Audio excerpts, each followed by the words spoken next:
All right, we live. Let's clap it up.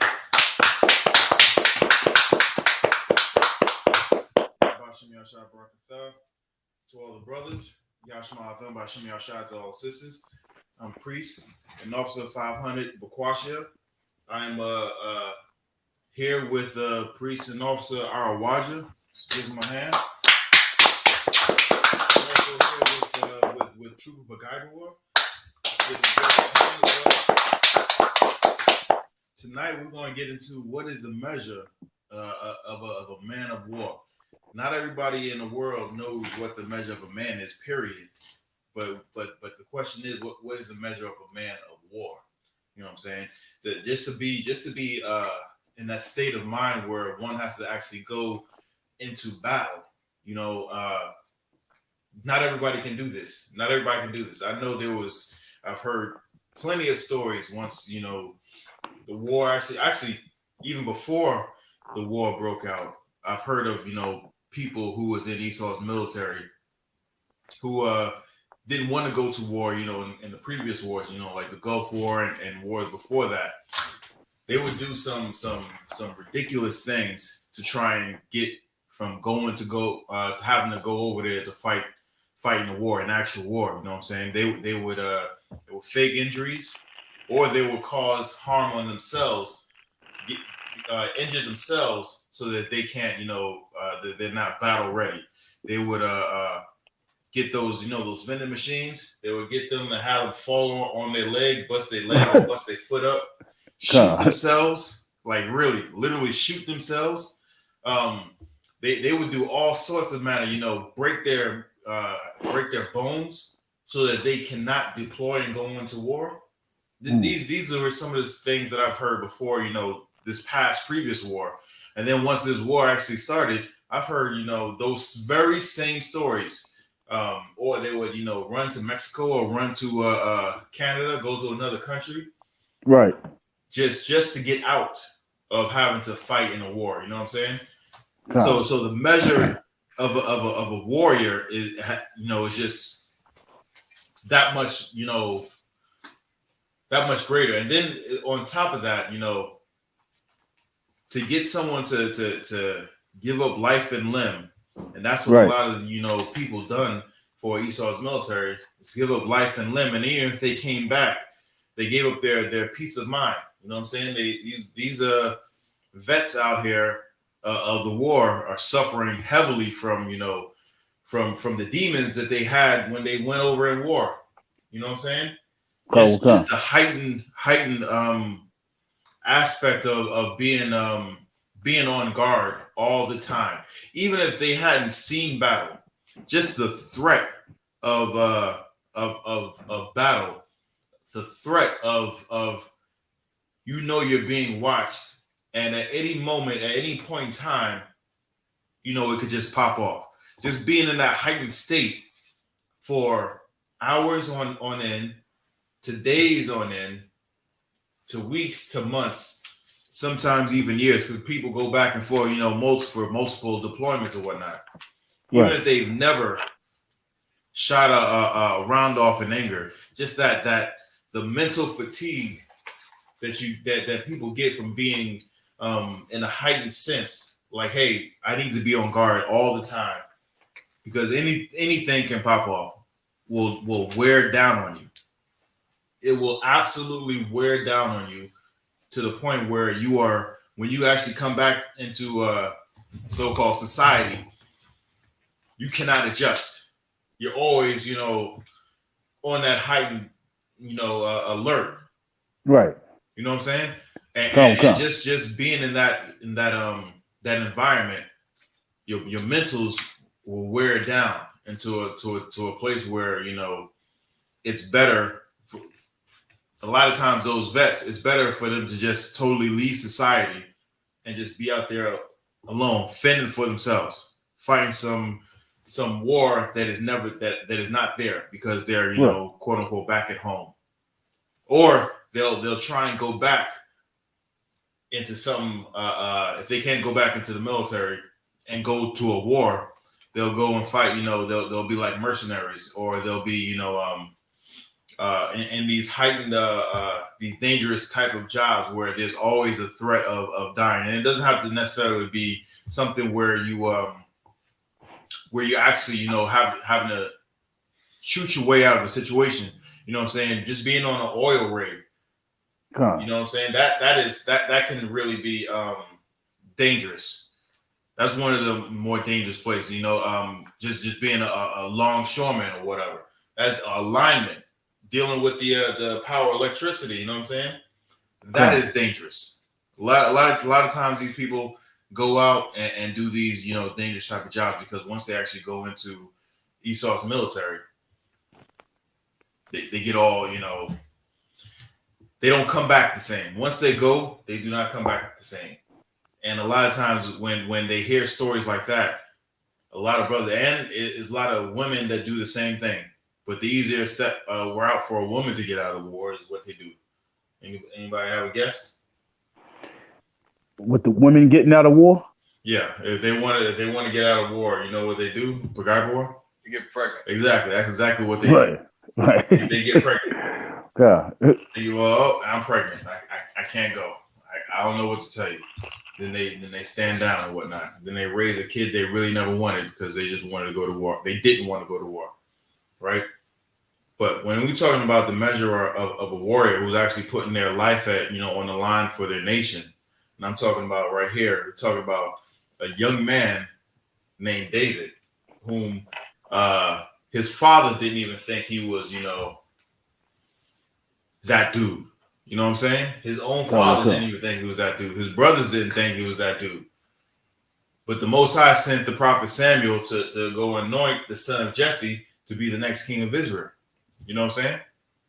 No one in his family knew he was going to grow into that king that slaughtered his enemies. And we're about to get into the very first. We're about to get into one of the first instances of how you cannot test the measure of a warrior just by looking at them. You just look at them and they're unassuming. You know what I'm saying? Until the Most High puts His spirit on them, and then he becomes that absolute killer, that Tasmanian devil. Just goes around destroying anything and everything in his path. Let's get the first scripture. Come. 1 Samuel chapter 17 verse 1.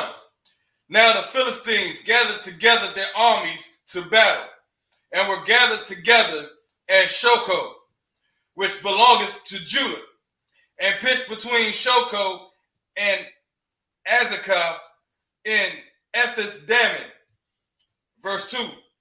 And Saul and the men of Israel were gathered together and pitched by the valley of Elah, and set the battle in array against the Philistines. So right here we're saying the armies of the Philistines and the armies of Israel on one side of a valley and then on the other side of a valley. They set their armies right up against each other, right? So they're facing each other. They're about to go into battle, right? So that's the picture that's being painted here. Not only that, these damn heathens invaded, Israel. They came into our land and wanted to war against us. Keep reading. Come. Verse 3. And the Philistines stood on a mountain on the one side, and Israel stood on a mountain on the other side, and there was a valley between them. Just like I said, they're in between the valley. It was on one side, Philistines on one side, Israel on the other side. Keep going. Come. Verse 4. And there went out a champion out of the camp of the Philistines, named Goliath of Gath, whose height was 6 cubits and a span. Now, do me a favor real quick. Google how big 6 cubits are. I believe a cubit. I'm not even gonna say. I believe a cubit was about the size of your forearm. No, it's bigger than that. It's bigger than that. So we're about to find out exactly how big a cubit is. And this dude was 6 cubits and a span.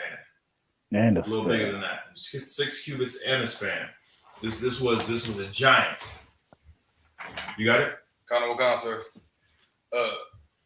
Some ancient texts say that Goliath stood at 4 cubits and a span, which Chadwick says equals about 7.8 feet. So 4 cubits equals to about 7 feet, right? So 4 cubits is about what you said, 7 feet. What? It was just 7 feet straight. 7.8. 7'8". So that's taller than Shaq. Shaq is what, 7'3" or something like that. 7'1". 7'1". Come. Taller than Shaq. Yao Ming is 7'8". Come. Anybody seen Yao Ming stand next to Shaq? I mean, he's not as full as Shaq, but he was taller than that. So we're saying Goliath is taller than Yao Ming. Not only was he taller than Yao Ming, if anybody seen Yao Ming run, he looked goofy. You know what I'm saying? He looked goofy. If someone like that on the battlefield, you see someone on the battlefield, it may be like, oh, you know, there's a big dude coming at you, but you see him run at you, like, come on now. I'm gonna take him out quick because he's just big and goofy and slow and whatnot. Goliath is bigger than that, and he was the champion of the other warriors. So He was out there kind of like, you know, what's if anybody's seen Game of Thrones, the character, the Mountain, was big and agile and very quick, and Goliath was something of that. He was a great warrior in stature and a great warrior in general. He was feared. You had something? Yeah, that's a little more. I know. Yeah, and he was feared. Why? Because he took many of people down in battle because he was the champion of that particular army. Keep reading that definition.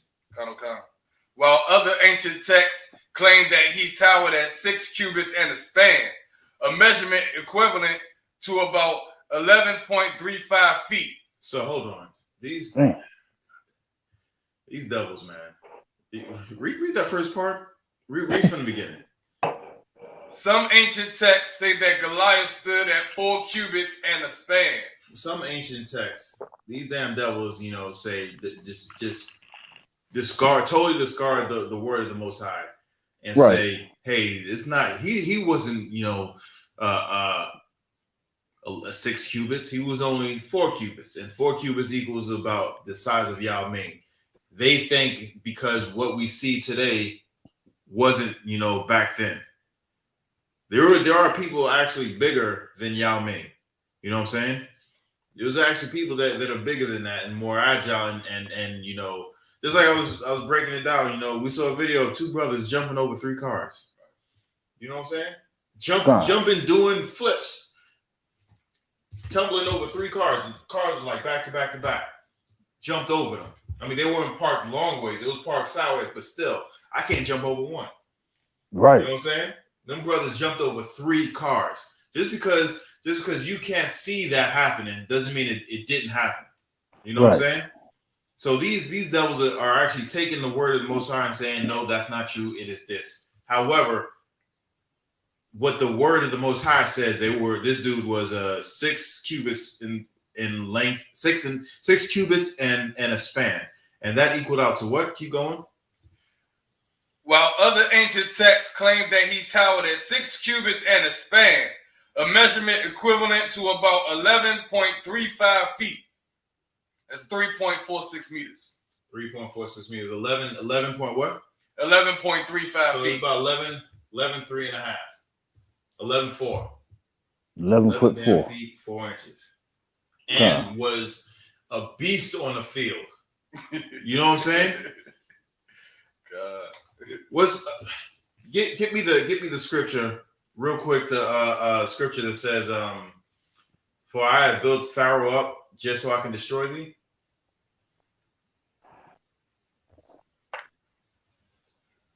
I'm not. I'm not able to. Cut on. I'll continue. No sweat. Verse 5. And he had a helmet of brass upon his head, and he was armed with a coat of mail, and the weight of the coat was 5,000 shekels of brass. Hold on. The weight of the coat was what? 5,000 shekels of brass. All right, hold on. We're gonna get the measurements of that as well. Oh, We're gonna God. get the measurements of that as well.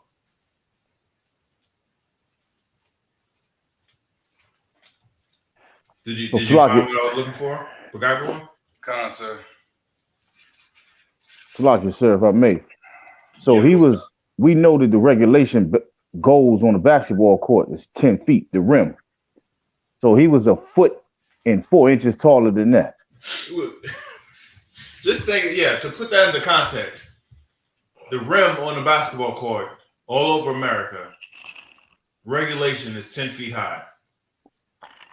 No matter how big the gym is, no matter how big the court is, or how small the court is, it's going to be 10 feet high. Right? Correct. NBA is 10 feet? NBA is 10 feet high. Oh, it's 11. NBA is 10 feet high. Regulations. Goliath was a foot, almost a foot and a half taller than the regulation. He looking down, looking down on the rim. You understand? He's looking down on the rim. You know how you playing basketball with your kids with that little, that little hoop and whatnot? Right. You just get out of here. That's how big Goliath was, and just as agile as you are compared to a kid, Goliath was just as agile on the battlefield as any other warrior he came up against. Now I'm saying this for a reason.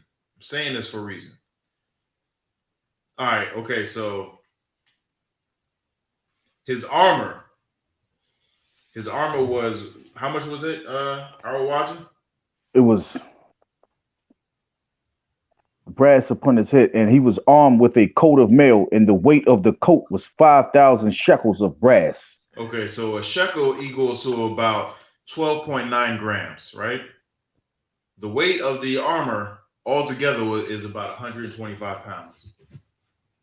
That was the weight of his armor. Keep going. And he had greaves of brass upon his legs, and a target of brass between his shoulders. So basically, he had, a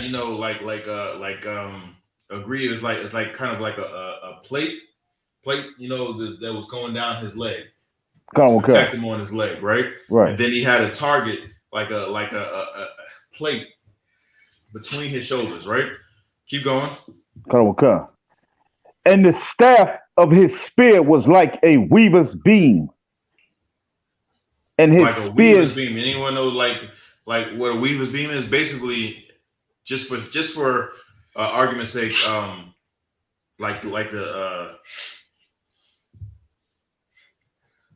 weaver is, they weave stuff, right? Just think of like a needle. When you're sewing something, right, and it has like a little loop on the end. But think of scale. You know what I'm saying? If you want to weave a basket,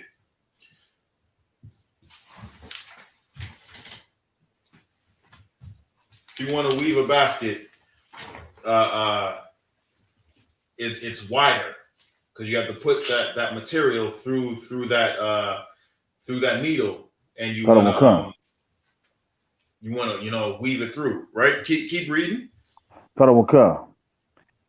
And his spear's head weighed 600 shekels of iron, and one bearing a shield went before him. So these, I don't even want to show these damn devils, but these they built a replica of what this spear would look like. Now, if anybody knows, a spear is normally bigger than the person itself. So look at this replica that these devils, right there. Can you see it? Yeah, I can see that. You see how big that spear is? Wow. They got the points Exactly. going up in the air, right? Yeah, it's going up in Right. the air. Now, it's what, two or three people that are holding it straight up? Damn. Now, this heathen, Goliath, The water. This heathen Goliath, that's his weapon of choice. You know what I'm saying? He's skilled with this weapon. He's skilled with this thing, and his armor is 125 pounds, and just the metal part on the end of the shield, not the shield, but the spear, weighed 16, almost 17 pounds. Weighed almost 17 pounds. That's just about the weight of a sledgehammer. You know what I'm saying? The head of a sledgehammer. Okay. This is how massive this dude was. Now I bring all this out. The Most High brings all this out because give me that scripture. Romans chapter 9 verse 17.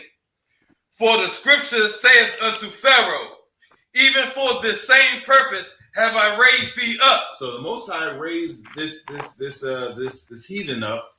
He made him. He gave him the attributes that he has. These natural attributes that he has, because this dude is huge. He's a giant. He's a giant Hamite. Right. So he raised this dude up just so for this purpose. Keep going. That I might shew my power in thee. So he can show his power, the Most High's power in Israel, and in this particular case, David. Keep going. Is that it? Keep going. And that my name might be declared throughout all the earth. Everybody was scared of David and Israel because of what he did right then and there. We're gonna read about it. So I'm bringing out how big this heathen was, just so we can get a picture of it, and when we get a description of how David was, there was it was night and day. A seasoned warrior against a straight up stone cold rookie in this game. Right. Most likely his armor probably weighed almost as much as David. You know what I'm saying? Keep going out watching. Wow. And he stood and cried upon the armies of Israel and said unto them, why are ye come out to set your battle in array? Am not I a Philistine, and ye servants to Saul? Choose you a man for you, and let him come down to me. This dude was talking big stuff. Just because you were a giant and you slayed a bunch of people, you think you just come up against the armies of the Most High and just talk your talk and get away with this? So he was, he's basically coming up there, picking a fight. He wants the best so that he can beat the best, so that people can fear his name more. Right. That's why he's calling out Israel. Right. Keep going. Come. If he be able to fight with me and to kill me, then will we be your servants. But if I prevail against him and kill him, then shall ye be our servants and serve us. So he's not only is he talking big stuff, he has the authority to make a proposition to put all his nation basically in his hands.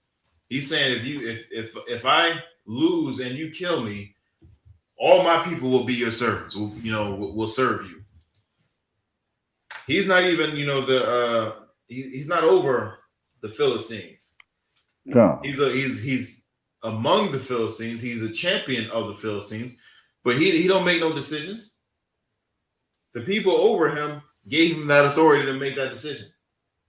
You know what I'm saying? Why? Because they obviously had some faith in him. They seen him in battle. No one beat him. No one has ever beat him. Right? Keep going. Come. And the Philistines said, I defy the armies of Israel this day. Give me a man that we may fight together. When Saul and all Israel heard those words of the Philistine, they were dismayed and greatly afraid. He put fear in their hearts. When the fear that's in, Israel's heart should be of the Most High, should not Right. be in man. No one should have feared that. Anybody could have stepped up and said, I'm going to take you down in the name of the Most High. Why? Because the Most High didn't put a spirit of fear in any of us. But all these folks, the whole army was afraid. Even the king himself. No one was going to step up against this giant. Keep going. God will come. Now David was the son of that Ephrathite of Bethlehem, Judah, whose name was Jesse, and he had 8 sons. And the man went among men for an old man in the days of Saul. Okay, and the so three it was old, right? Keep going. God will come. And the 3 eldest sons of Jesse went and followed Saul to the battle.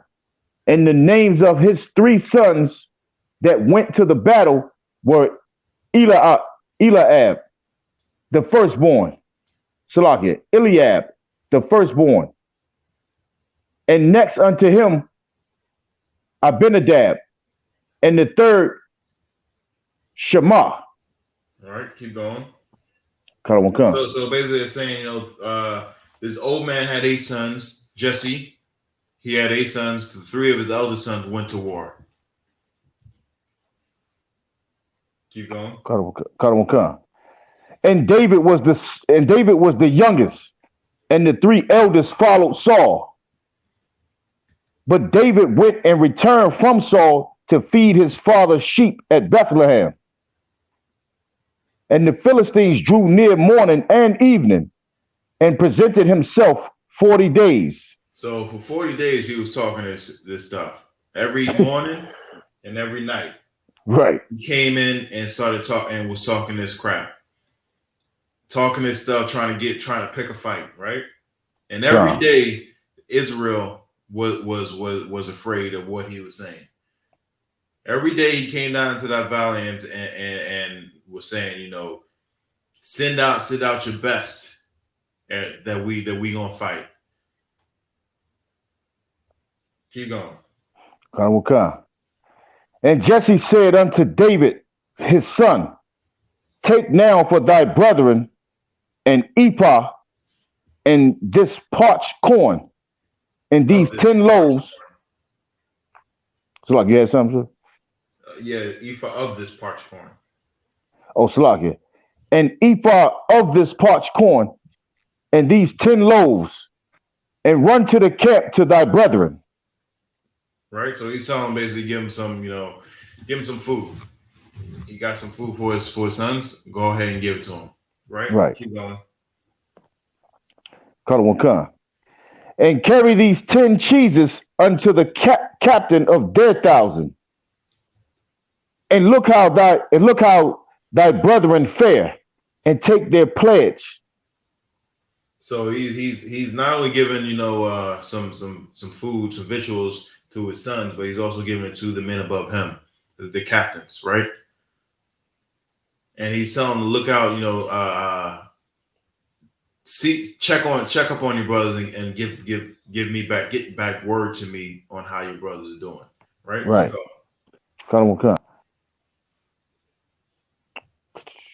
Hold up, Bakaiwa, can you continue on?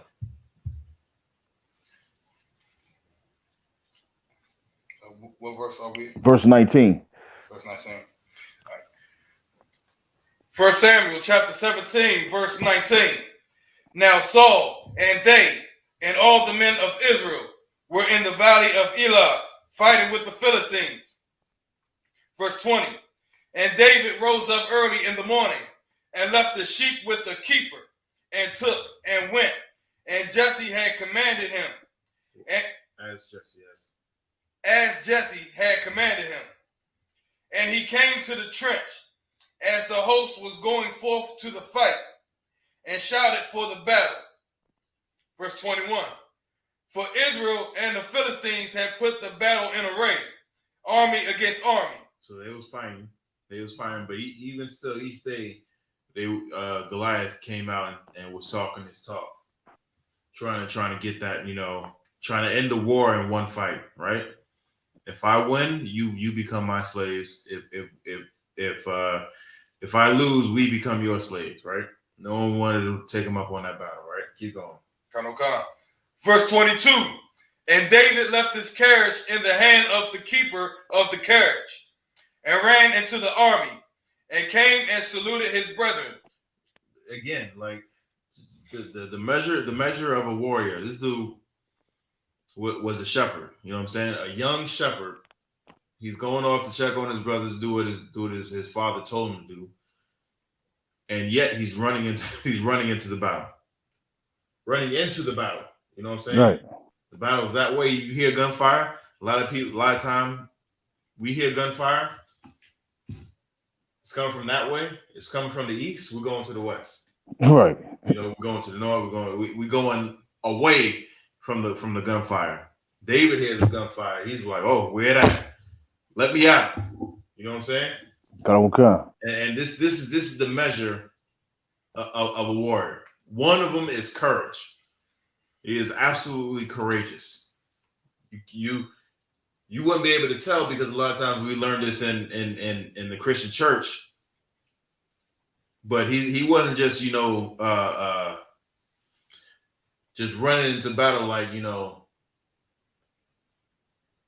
just like, oh, let me see. I just want to see what's going on. He knows full well what's going to happen. He knows we're going to find out how to take care of himself in a battle. Right? Keep going.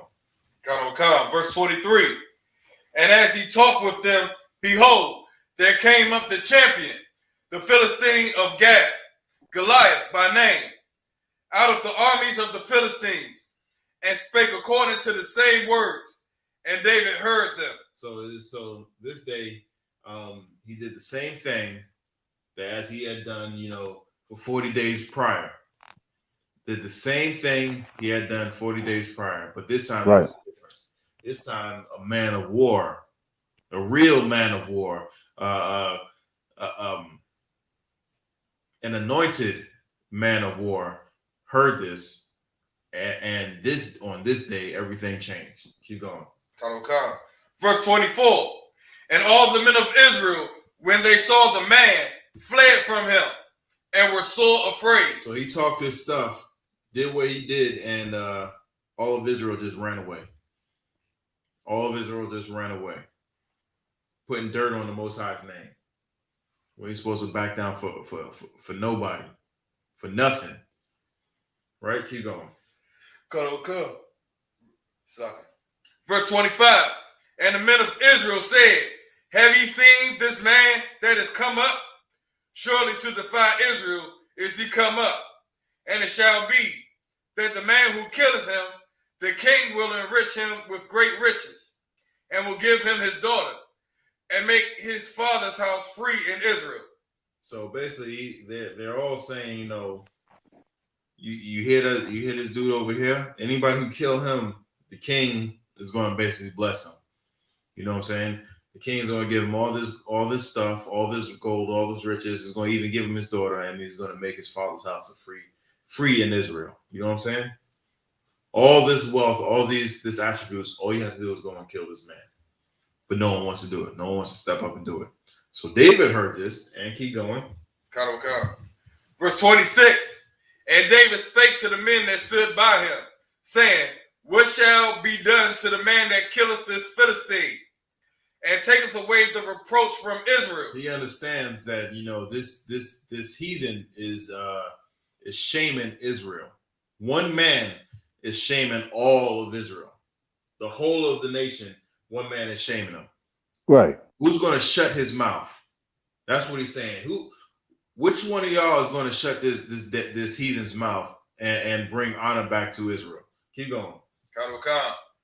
For who is this uncircumcised Philistine, that he should defy the armies of the living God? Like, are you serious? Who is this cat? Whose man's is this? Right. You know what I'm saying? Who right. does he think he is to defy? Who the armies of the living God? Do you know who we are? Do you understand who our power is? He brought us up out of Egypt. He killed the whole Egyptian army, the most powerful nation on the earth at that time. He destroyed that whole army for our sakes. How do you forget that? And you're gonna be defied by one man? You're gonna let one man, talk his talk against the whole nation of Israel? This kid, quote unquote kid, is shaming professional fighters. You know what I'm saying? Warriors, grown men who should be telling him this stuff.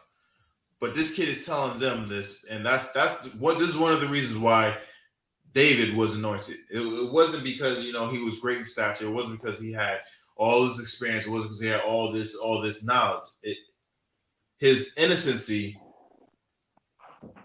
and the fact that he knows who his power is, and he wholeheartedly believes who his power is and who his power is for. It's for the nation of Israel. All we got to do is turn to our power. There is nothing on this earth that can stop us. And how dare you actually, wag your tongue against, any of us?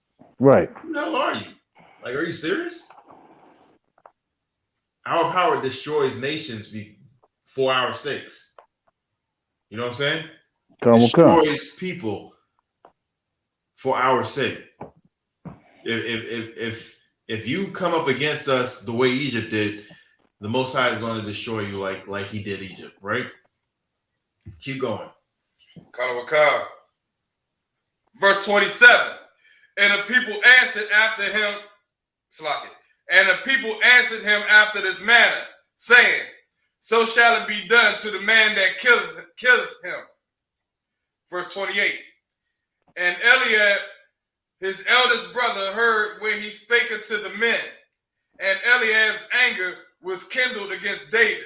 So his older brother was like, man, this is my little brother, my baby brother, is talking all this stuff, and he ain't never been to war. He ain't never, seen the horrors, atrocities of war.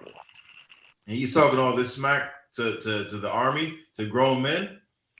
He was pissed off, right? And this is what happened. And he said, why camest thou down hither?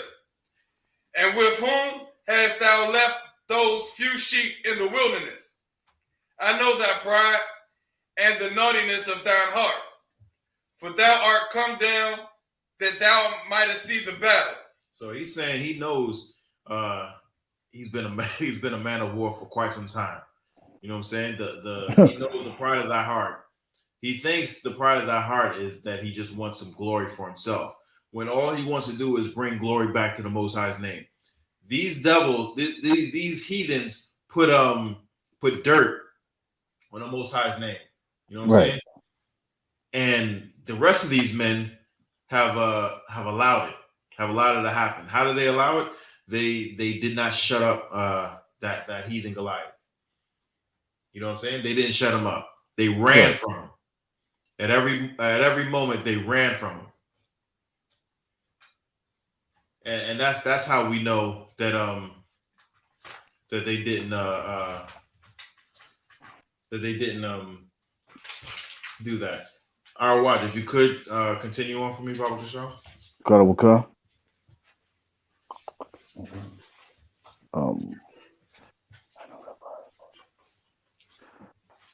Verse 29. And David said, what have I done now? Is there not a cause? Salaki, sir. So this basically David was just getting in trouble. He was hard-headed. Say that one more time. When his brother Eliab, he in verse 28, when he said, and he said, why comest thou down hither? And basically, he said, so who did you lead the sheep with in the wilderness? Yeah, because that was his responsibility, right? Right. So he was like, why you come down here when you supposed to be at home taking care of father's sheep, right? So who did you leave that responsibility to? That's what he said. Right. So And David what was the question? responded, oh, Slagia, it was just a statement. And David responded saying, what have I done? What have I done? Oh, basically, what have I now done? Is there not a cause? So basically, like, he was always getting in trouble. Yeah, exactly. He's always getting checked from his older brothers. Right. Yeah. So he's like, come on, man, what I do now? Right. What did I do to make you, act like this? Right? Because David knows he came down there because his father told him to come down there. But Eliab didn't know, his older brother didn't know that. Right. So he thought he just wanted to come down there, sneak on down there and get some fame for himself and get some, notoriety for himself and join the war. So that's why he had said that. So our Bagage will continue on, verse 30. Verse 30. And he turned from him toward another, and spake after the same manner. And the people answered him again after the former manner. Verse 31. And when the words were heard which David spake, they rehearsed them before Saul, and he sent for him. So he's saying this so much that he's putting these grown men to shame, and these grown men don't really have an answer for him. That it got back to the king, Saul. Right, and so the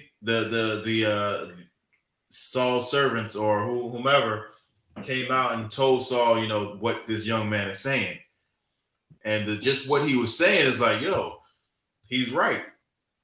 You know what I'm saying? Like, who's going to shut this heathen up and take the stain off of the Most High's, stain of the Most High's name? Who's going to do it? Who's going to do it? You've been offered a reward. Saul offered you a reward, and it's a great reward. Who's going to take, this stain off of the Most High's name? Right? Keep going. Verse 32. And David said to Saul, let no man's heart fail because of him. Thy servant will go and fight with this Philistine. So he's saying, don't worry. No one, everybody can, rest easy because I'm going to fight him. You know what I'm saying? I'm asking all y'all who's going to fight him and no one's stepping up. Fine. I'll do it. I'll fall on him. I'll Bagaibawa. Keep going. Yeah, you got something? Yeah. Sir. I'm thinking, I get a vibe that he's saying it kind of disrespectfully.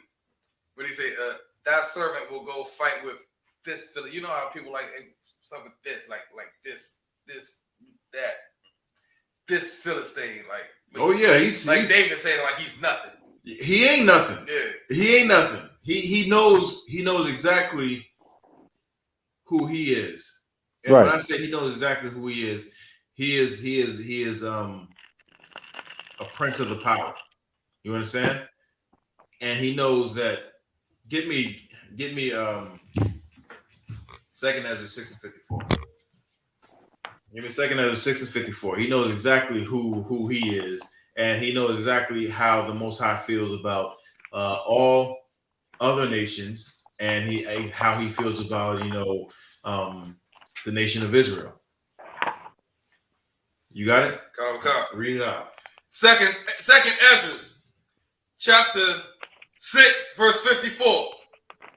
And after these, Adam also, whom thou madest Lord of all thy creatures, of him come we all. So he's saying, even though we all come from Adam, he's making a distinction. He first is making an acknowledgement.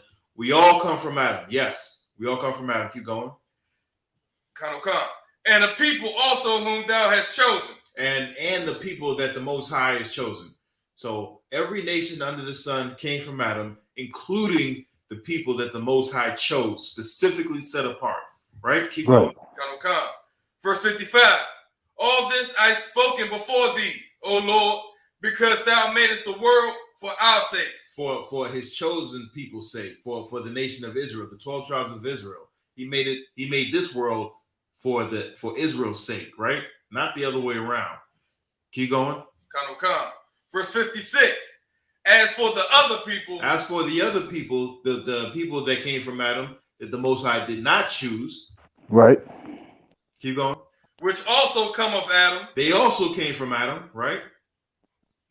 thou hast said that they are nothing. Most High says that they are nothing. Just like you were saying about this, how the way David was talking about this Philistine, he was like, hey, he is nothing. The Most High made this world for our sake, not them. Even though we all come from Adam, the Most High chose Israel and did not choose anybody else. He says these other nations are nothing. Keep going. There's some more on this. But be like unto spittle. But be like unto spittle. When you talk a lot, just some spittle just flies out, or you talking a lot and some spittle just comes off the side of your mouth and you just wipe that off. That is nothing. You know what I'm saying? You don't save that. Oh, let me save that. Because that's the precious part of whatever. Nah, you take a napkin, you wipe that off, and you throw it away. Right? That's what the Most High is likening these other nations to. Keep going. There's still some more. And has likened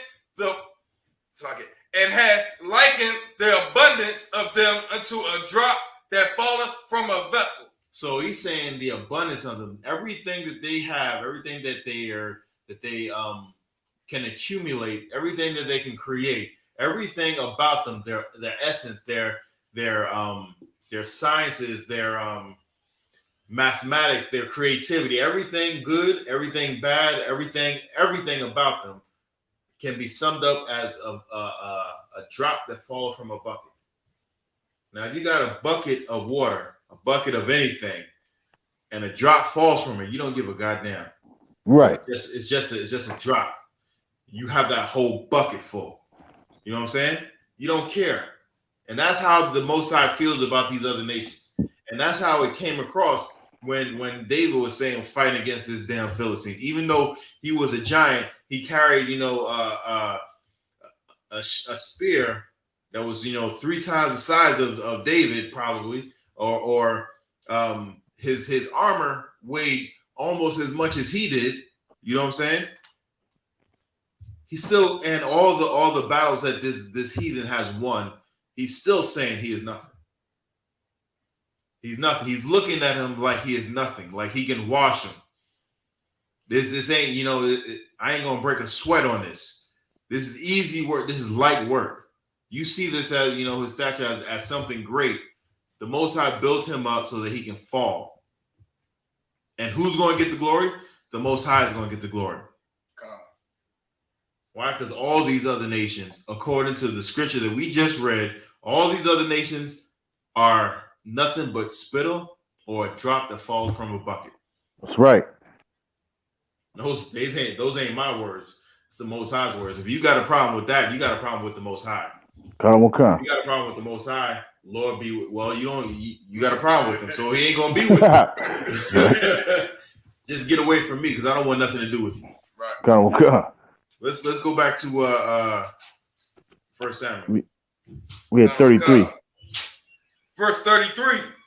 And Saul said to David, thou art not able to go against this Philistine to fight with him, for thou art but a youth, and he a man of war from his youth. So he's saying, you just young, you ain't never fought before, and this dude been fighting since he was a kid. So like when he said that, I just think of Harpo. I've been fighting all my life. Yeah. So basically, he's saying this dude fought his whole life from his youth, and you are nothing but a youth. You ain't seen the battles he's seen. You don't have the experience he has. Again, doubting what he can do just by looking at him. When you fail to realize that he's speaking, on behalf of the Most High. He doesn't want anything to detract from the Most High's name. The Most High, his name should be polished at all time. And if we see anybody throwing any type of dirt on them, on the Most High's name, we should address that situation. There will be a time where if anybody says anything against the Most High, we're going to have authority to do something. And that time is when Christ comes back. Right. Right now, all we can do is warn people. Stop that, or because you're not going against us. You're going against the Most High, and you don't want the Most High as an enemy. That is not what you want to do. But you are, when Christ comes back, there's going to be a lot of judgment going on. You know what I'm saying? There ain't gonna be no hugs. There's gonna be a lot of heads that's gonna be rolling. Keep going. Come. Verse 34. And David said unto Saul, thy servants kept his father's sheep, and there came a lion and a bear, and took a lamb out of the flock. Right, keep going. Verse 35. And I went out after him, and smote him, and delivered it out of his mouth. And when he arose against me, I caught him by his beard, and smote him, and slew him. Are you serious? Like, yo, I remember being as a kid. I was in a zoo, and I was by the lion encagement. And if anybody has ever heard a lion, like in real life, like heard a lion roar, that's something different. As a kid, I remember hearing that and just running away. Like, no, I don't want no parts of it. If I hear a lion now, and honestly, like Esau done some, sort of, science behind it, how the way a lion roars. It's different because when they roar, a lot of times whenever, some sound comes out, it projects from the point of origin and then it goes forth, right? When a lion roars, it just reverberates around it. You know what I'm saying? So you may hear it coming from a certain direction, but that junk, it just goes out. It doesn't just go straight. Like, hey, I heard it come from over there. It comes out. And when a lion roars, like I don't understand how people be going on safaris with the drop top. Like, are you serious? You just won. That's like a buffet a la carte, just coming up. You know what I'm saying? Just getting served on a cart. Like, why? Man, Esau does some strange things. You ain't afraid of no lions, but you cross the street when I walk down the street. You ask right. Yeah, Salaki, sir, if I may. Yeah, the lion's roar is like natural surround sound. Exactly. And David didn't chalk one up, hey, all right, well, this lion and this bear came and got, one of my sheep. There's nothing I can do about it. But no, he went after it. He chased it down.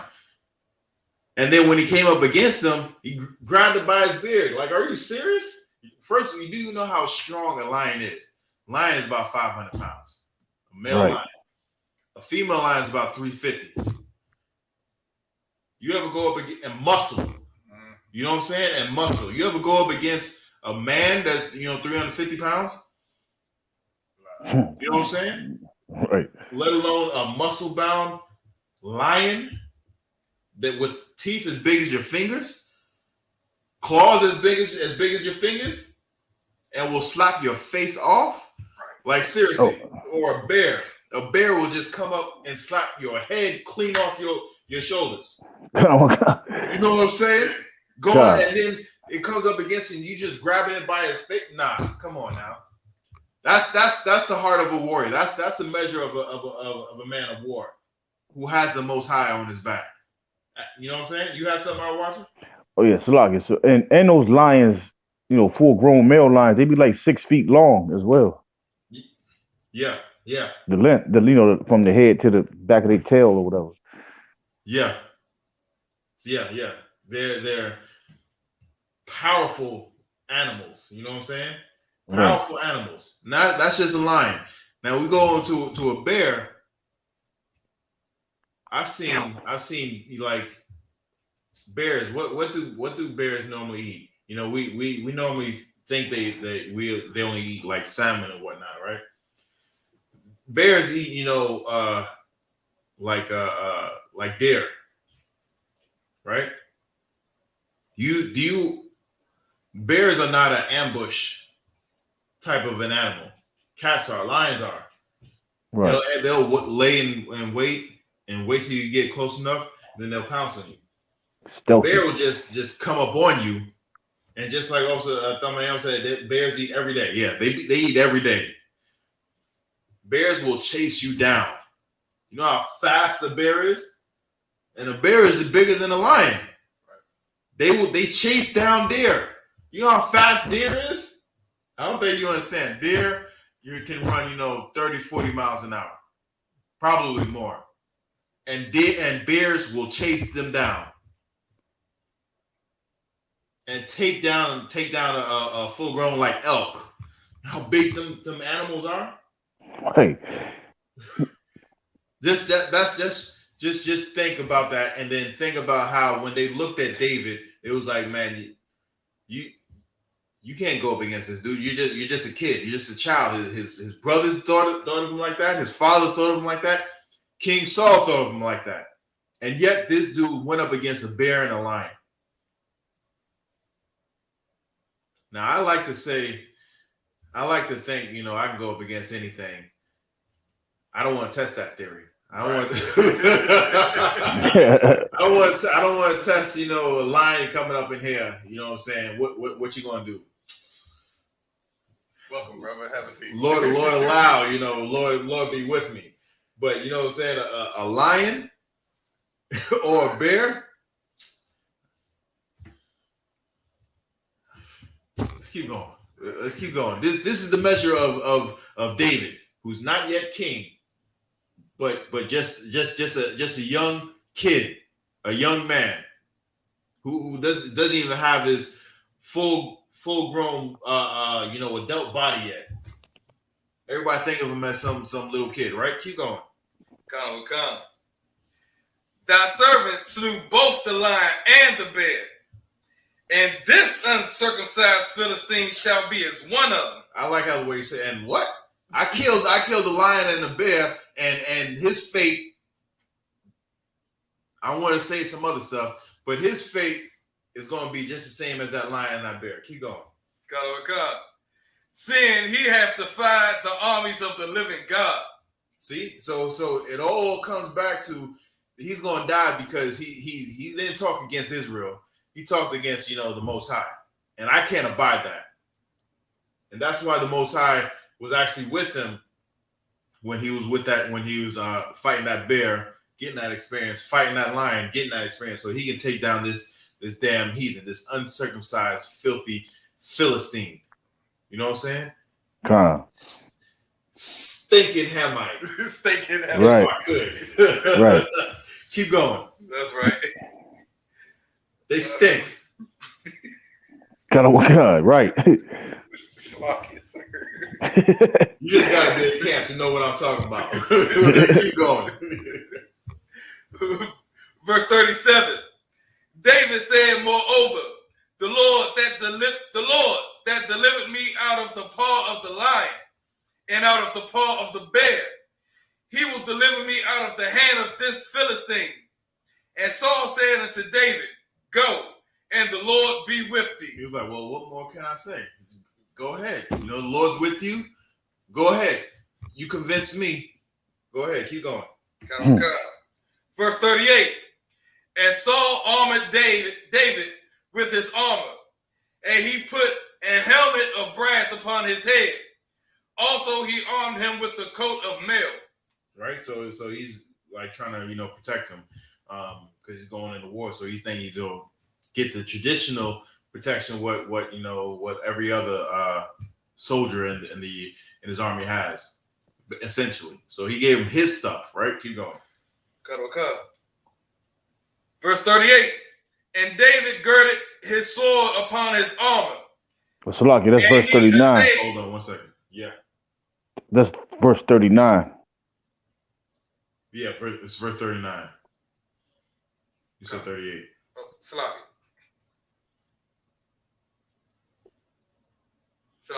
Verse 39. And David girded his sword upon his armor, and he essayed to go, for he had not proved it. And David said unto Saul, I cannot go with these, for I have not proved them. And David put them off him. So he was saying, this is Saul's armor. And then if anybody knows anything about who Saul was a man of stature. He wasn't no small man himself. He one of the reasons why he was chosen because he looked the part. He was a big he was a big warrior looking man. You know what I'm saying? So he had the armor of a larger man. He had the weapons of a larger man. David was not that filled out yet. Like I said, he was still young. He was still growing into who he was going to be, both physically and spiritually. But he didn't have that stature to carry that Saul's armor. Moreover, he never used it in battle. You know what I'm saying? His life is on the line, and if they held fast to the agreement, the lives of the whole nation was on line. So he was not going to use armor and weaponry where he had never used it before in a like that situation. So he was like, "Nah, I'm not using this." So he took everything off. Concert, I think the word "assay" is important. I just looked it up in the dictionary. It means analysis to determine the quantity of one or more components present in a sample. So it's like David, he was seeing to see if it's up to par for him to use. Well, it was up to par. It was up to par to be used in battle because it was Saul's armor, and Saul used it. But as far as him using it is the key difference. Like for instance, I use a certain sewing machine. I've used a certain sewing machine, for years and years and years. I had to switch over to a different type of sewing machine, and when I went to use that one, I failed my test. You know what I'm saying? I was like, no, I cannot use that because I haven't used that like ever. Give me something. Give me the thing that I've used all the time. Once I actually use that sewing machine, pass with flying colors. Why? Because I know the mechanics that go into this thing. Versus the mechanics, the nuances. A sword is a sword, right? But you got a long sword, you got a broadsword, you got a like one of them, like a katana. You got a curved blade. You got there's different ways and different weights to each of those things, and they come in different. There's cutlasses, you know what I'm saying? There's different ways. And yeah, exactly, and machetes and whatnot. So there's different ways that you can use, these swords. Some people are masters at a certain particular type of sword, and others are masters at other ones. He never used this particular set of armor and weaponry, so he tested it out. He's like, nah, this is not for me. I can't use this. I'm going to get slaughtered if I use this, right? So he took that away and then keep going. Come. And David said unto Saul, I cannot go with these, for I have not proved them. And David put them off him. Verse 40. And he took his staff in his hand and chose him 5 smooth stones out of the brook and put them in a shepherd's bag which he had, even in a scrip. And his sling was in his hand. And he drew near to the Philistine. So he went and got his weapons of choice, same weapons that he had while he was out there fighting them lions and that lion and that bear. Right, keep going. God. Verse 41. And the Philistine came on and drew near unto David, and the man that bare the shield went before him. Verse 42. And when the Philistine looked about and saw David, he disdained him, for he was but a youth and ruddy and of a fair countenance. So when he said he was youth and ruddy and of fair countenance, it just means he was young, and he was get that in the Bible dictionary if you can for me, Bible Kasha. Okay, no sweat. So what a lot of times, our oppressor says, when he was ruddy, it means he was white. and he was red. No, that's not what that means. You got something? Salakia. He was like a pretty boy. Exactly. Yeah. He was like one of them. He was like one of them young cats, that's always in the Selfies, in grabs. that angle, whatnot. Oh, right here, right. So he was a young cat that that didn't have the wear and tear of life that was upon him. You know what I'm saying? So this Philistine was saying, looking at that and saying, basically talking, mad stuff about him, saying, you're ruddy and you're a fair countenance. It doesn't mean he was white.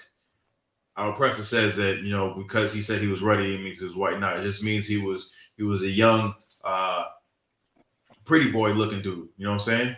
He just didn't have the wear and tear, like I said, of life on him. Right? Keep going. Come. Verse 43.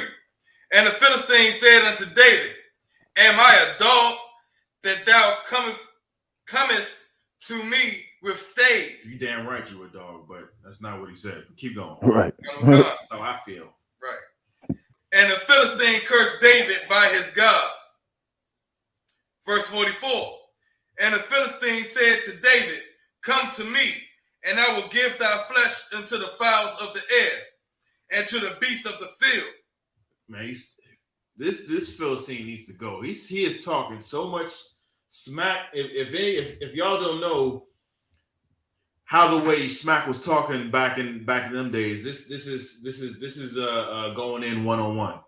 He going in on David. He's saying he's going to get you to the point where the birds, the vultures are going to devour your flesh, and the hyenas that are out here are going to, the scavengers. I'm going to leave your bones for the scavengers.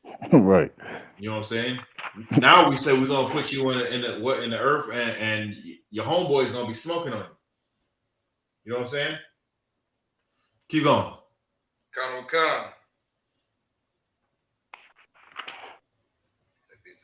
Verse 45. Then said David to the Philistine, Thou comest to me with a sword, and with a spear, and with a shield, but I come to thee in the name of the Lord of hosts, the God of the armies of Israel, whom thou hast defied. See, now, as I was saying, I was talking to a guy boy before. The beginning of wisdom, the fear of the Most High is the beginning of wisdom. Right. This heathen had no wisdom at all, because as soon as he would have said, well, even before that, he should have known who Israel was. You know what I'm saying? And if he didn't, by some chance, didn't know who Israel was, as soon as he would have said that, he should have laid down his sword and be like, all right, Salakia, I'm sorry. Let's let bygones be bygones. I didn't know who your power was. I'm sorry. I should have done some more research. But that never happened. He's a heathen. He does not believe in the power of the Most High, even though the stories of Egypt still abound at that time. You know what I'm saying? Everybody knows about Egypt and how Egypt is no more in the strength and might that they once had before, when we were in their captivity. He should have known. And once David said that, he should have fled in fear for the power of the Most High. But he didn't. Keep going. Come. Verse 46. This day will the Lord deliver thee into mine hand, and I will smite thee. I'm going to kill you. And take thine head from thee. And I'm going to cut your head off. And I will give the carcasses of the host of the Philistines this day unto the fowls of the air. And all y'all Mitches are going to die. And the birds of prey are going to feast on your carcasses when we get done with you. Keep going. Come. And to the wild beasts of the earth, that all the earth may know that there is a God in Israel. That the Most High is with Israel. You know what I'm saying? That All this time, everybody feared you, this one man. But after I kill you, the whole army is going to wipe out, the Philistines, and everybody on the earth will know that there is a living God in Israel. Keep going. Come. Verse 47. And all this assembly shall know that the Lord saveth not with sword and spear, but the battle is the Lord's, and he will give you into our hand. See, even right now, he's not saying I'm doing it, but he's saying the Most High is doing it. Right. Keep going. Come. 48. And it came to pass when the Philistine arose and came and drew nigh to meet David, that David hastened. What does that mean?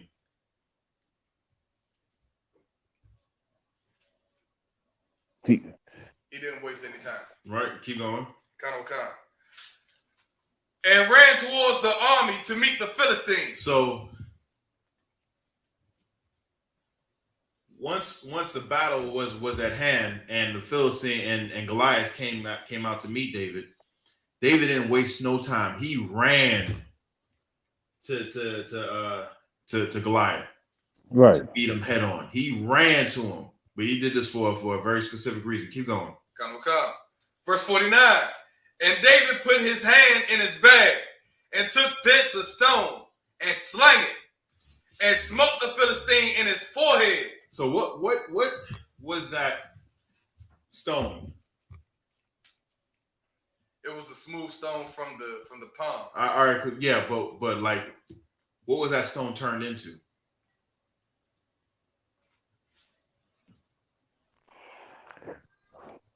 Oh, Salaki. So the way he slung it at him and it sunk in his head is like a bullet. Yeah, exactly. It was like a bullet. He took a rock and turned that rock into a bullet. He only needed one shot. He had 5 shots. He only needed one shot, and it went right between this heathen's eyes. Right. And it sank into his forehead. That's all you need. You need the Most High and anything around you. Anything around you, if the Most High is with you, nothing can be against you. You know what I'm saying? This dude took a rock, sling it, and turned it into a bullet. The bullet went sang into his head. Keep going. Come. That the stone sunk into his forehead, and he fell upon his face to the earth. And he fell face first to the earth. Anybody know, like you see some of them boxers that get knocked out, they just fall face first? Right. Like they out before they hit the ground? Right. Out, yeah. Just out before they hit the ground. Boom. Face first to the ground. Keep going. Come. He was dead before he hit the ground. Verse 50.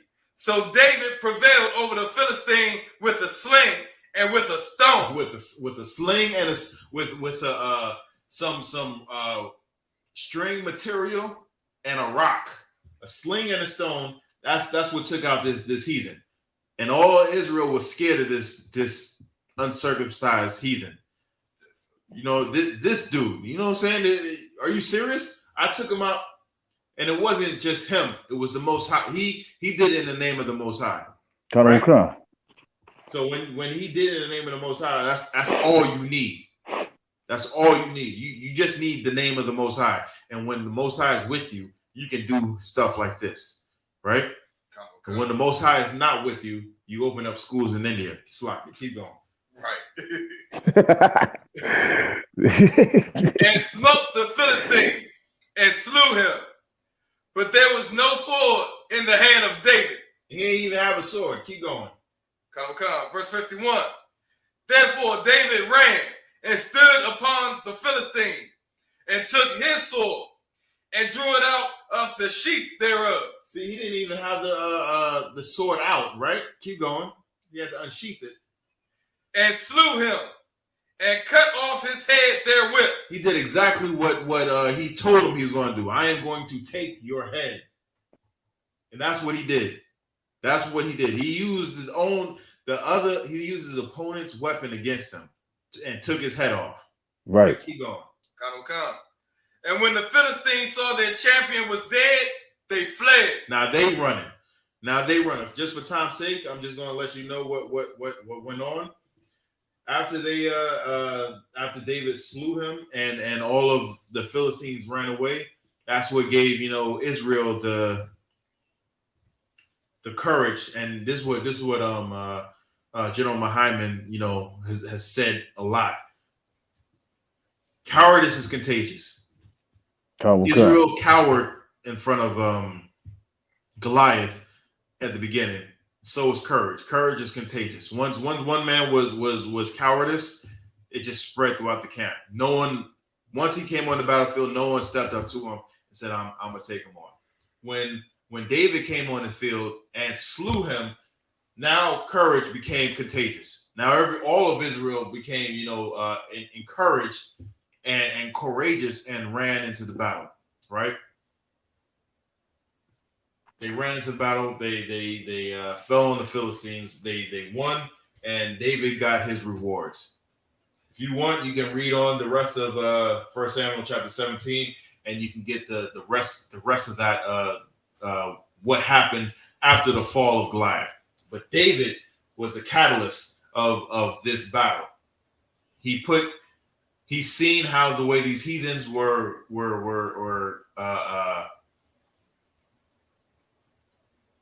putting shame on the Most High's name, and he took it upon himself to remove that shame. And the Most High was with him.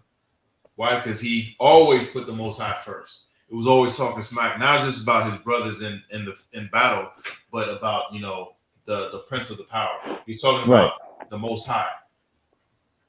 The Most High put his name on Israel, and you gonna let somebody do that? Nah, I can't abide by that. And because of that, Saul seen the spirit of the Most High on him, and he allowed him to go into battle for Israel's sake.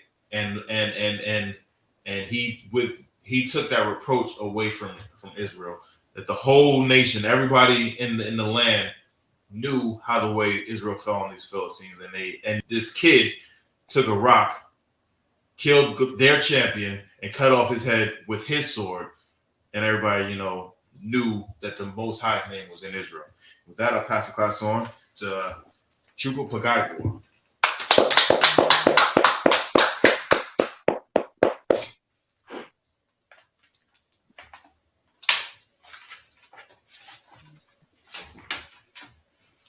Security announcements. We are the I.S.U.P.K. out of 1 West 125th Street, Harlem, New York, under Commanding General YAHANNA. New rules for brothers and sisters. When a new brother or sister comes into the school, they are off limits for 6 months. They are to be saluted only. They are here to shut themselves of the world. After 6 months, if a brother or sister has an interest in a particular person, he or she must get permission from the head to speak to a brother or sister. There is another 6 months in which the brother or sister will court each other. After this 6 month period, the brother or sister will get permission from the head to marry. Tithes, which is a commandment. You can find this in Numbers chapter 18, verse 21, and Malachi chapter 3, verses 8 through 10.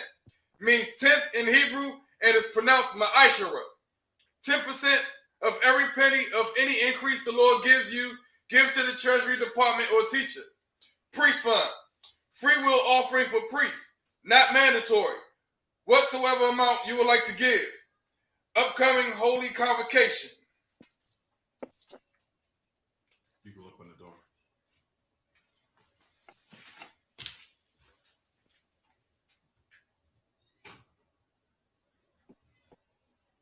No, it's sloppy. That's for 22. Yeah.